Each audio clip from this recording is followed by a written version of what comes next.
আসসালামাইকুম স্যার।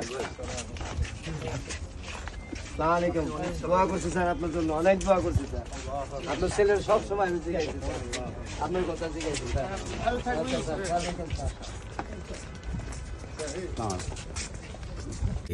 বাবরকে বলছি, ভাই আপনি অলমোস্ট 17 বছর অন অ্যান্ড অফ টোটাল আপনি জেলে ছিলেন।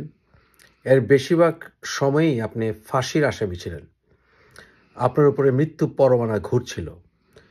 আপনি আল্লাহর রহমতে অথবা জীবনে কোনো ভালো কাজ করেছিলেন, না হলে আপনার উপরে অনেক দোয়া আছে যে আপনি মৃত্যুর মুখ থেকে বেঁচে এসছেন।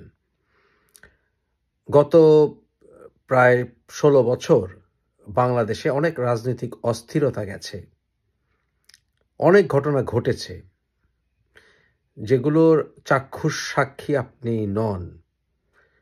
আওয়ামী লীগের পক্ষে বলি বা বিএনপির পক্ষে বলি বা জামাতের পক্ষে বলি বা বিপক্ষে বলি, এদের সবার বাংলাদেশের রাজনৈতিক টার্মোয়েল চলেছে, অনেক ঘটনা ঘটেছে যেগুলোর চাক্ষুষ সাক্ষী আপনি হননি। একদিকে বেঁচে গেছেন, কারণ বিএনপির সমর্থক হোক, আওয়ামী লীগের সমর্থক হোক, জামাতের সমর্থক হোক, সবাই উদ্বিগ্ন অবস্থায় পার করেছে।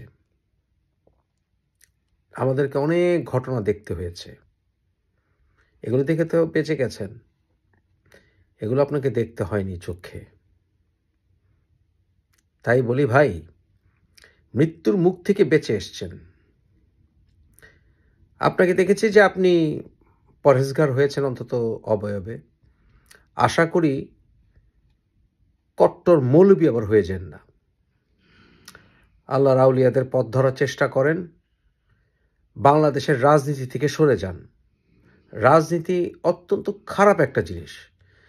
আপনি এখন বেরিয়েছেন, আপনাকে নিয়ে অনেকে অনেক রাজনীতি করবে। একটি দল আপনাকে উস্কে দেবে, আপনাকে ব্যবহার করবে, যে আবার 7 সিস্টার্সে গণ্ডগোল লাগানোর হিরো এসছে। আবার অনেকে আপনাকে রাজনৈতিকভাবে বিভিন্নভাবে ইউজ করার চেষ্টা করবে।